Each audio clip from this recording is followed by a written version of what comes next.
let's invite our expert for the morning, Ajay Srivastava, CEO of Dimensions Consulting. Ajay, no butterflies in the stomach when you look at the market going higher and higher with each passing day? No, there's no butterfly in the stomach, but very interesting to see the moths coming to the fire in the lower mid-cap category. It's very interesting. They need to be burnt again. They will do so. Okay. But we have seen some quality names as well in the mid-caps going, isn't it? I mean, we've seen, like we were talking about, even stocks like Wockhardt, TVS has seen a comeback. So is it that, there is also value hunting? Yeah, there's a difference between Lata, value hunting and being overly optimistic. Some of the names you mentioned have the very checkered track record in terms of regulatory governance, in terms of performance. So if you look at, how do we identify these guys? Then they're moths to the fire. You look at the last 3 to 5 years governance performance of these companies, you will find either the balance sheet or the management or something is seriously wrong in the companies. That's why they have been relegated to the backwaters of valuation. Now, you can buy them, provided something is changing in those stocks. Just the fact the economy is changing and FIs are investing in QEs all over the world doesn't dictate that these will go up in the same manner. You already saw in October the correction which happened. Some of the stocks, the bad ones, have still not come back to the same highs as October, including some of the large caps. So which tells you a story that at the end of the day, whenever there is a correction, there will be, believe me, the value stocks will remain where they are or at least retreat back. The other ones are going to perish, and which you've already seen from October to now from the lows, some of the stocks have not been still down 20-25%. Ajay, hi, morning. Moths to the fire. I like that one. It's such a pity that SEBI has put these restrictions on talking about individual stocks, or I would have asked you to give out the whole list to us. But be that as it may, are you getting a sense that we're headed for a correction? You were making that point in our last interaction as well. But since then, things have changed for the better. We've seen, crude prices go lower. We've seen the macro situation improve. Are you still feeling nervous about this market? See, when I say, Sonia, we looked for a correction in the month of January, I think there's overly optimism on behalf of the government in the budget. I think market has kind of ignored the real economic fundamental dictating, and you saw the emergency 2 excise increases in the oil sector which came into the last 1 month. That is telling you a stress story out there. You can have all the noble intentions in the world. However, how do you spend this kind of money? You can say, I want to do this, this and this. But the budget is telling you the government cannot spend this money. One. Number two, the government is banking on a trickle-down theory. And you saw, of course, it can do without the distraction of Parliament today. But what it is also gearing up to the fact that the trickle-down theory has not worked. If the budget still sticks on trickle-down theory, there will be huge opposition to it. So social sector allocations will be under immense scrutiny out there. So I think there is a lot of optimism what the government can do in the budget. My fear is that that optimism to a large extent is misplaced. The reality of the budget will look very different when it's presented on the floor of the Parliament. Yes, and every time the government creams away the gains from falling crude prices, it's also going to make it that much difficult for the inflation numbers to fall. And it is on that condition that even that rate cut is based. Maybe one rate cut will still come, but every time you don't if global crude prices fall 30%, your petrol prices and my diesel prices are not falling by 30%. So, that kind of advantage we are not getting on freight rates and therefore the entire inflation index. So there can be negatives because of the finance constraint everywhere. So how do you play the market at all, Ajay? Do you still keep the faith and get into, say, the capital goods and some of the not so beleaguered infrastructure names as a good 2-year bet? See, if you look at it in the construct of the market, Lata, we believe that one of the sector which will underperform relative to the market is going to be the IT sector. That should underperform the market, so one would like to pare down the allocations to the IT sector.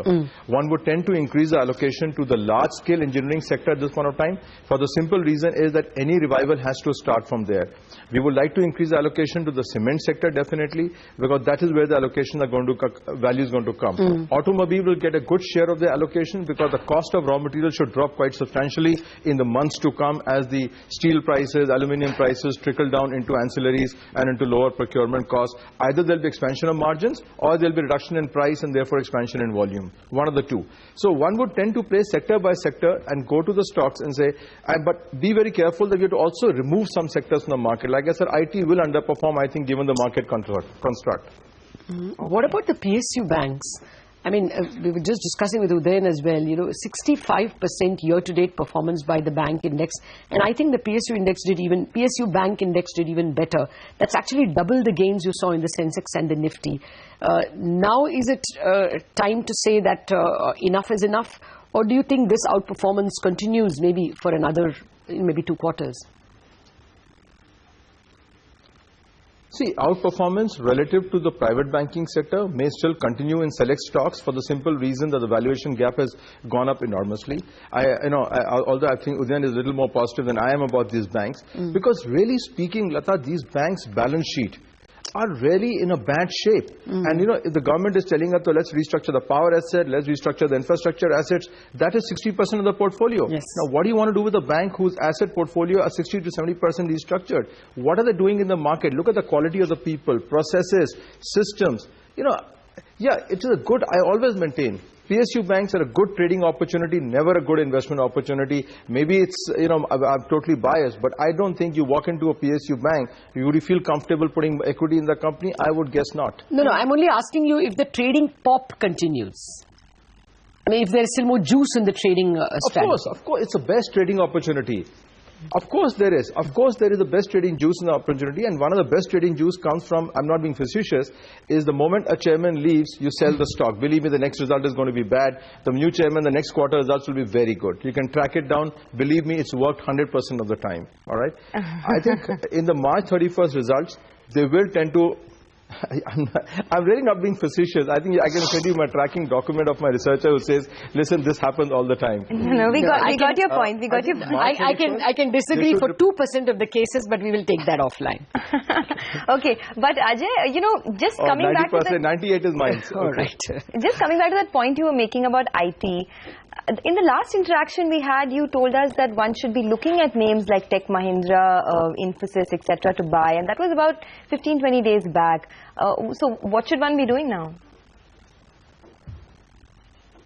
No, I'm not saying don't hold any IT stock, Sonia. I'm saying the allocation should be kind of pared down to an extent. These are good quality stocks that you name, but I'm saying that as a sectoral allocation, you want to be low on IT if you expect the market to boom up. Because two things are happening. One is that we don't expect the rupee to go haywire in the short term. That's one. Number two, if global economies are under whatever they are and needing QE, and that's a prerequisite to Indian market, that means they're not doing well, which means the demand scenario for this company is not exactly the most rosy. So on two parameters, these companies would weigh down. Number three, the re-rating happening in the Indian economy, plus the margin expansion. The raw material cost is going down. We will see not the result in December quarter, but we'll see in the March quarter. Should expand, at least there should be a margin expansion, if not a volume expansion in most Indian companies. So you would tend to be on the side where the margin expansion is taking place with possibility of value expansion, re-rating, rather than sticking and putting more money behind the regular stories happening. Nothing new, extraordinary is happening in IT sector. It's a safe bet. But I'm saying for the next year, you would get better bang for your buck if you're in other sector than IT. Okay, now finally, Ajay, the government is, or the railway minister is holding a meeting with some industry majors as well as some investors. He has an excellent track record of at least getting to the brass tacks when he was power minister. 10, 11 years ago. Never mind what happened after that and the sector got back into the mess. He has a way of going into the fundamentals and trying to set it right. How do you play this? The market knows only one way of playing it, which clearly is the moths to the fire logic, all of them running to the few handful of small rail stocks that's available. But, how would you approach it as an investor for the long haul?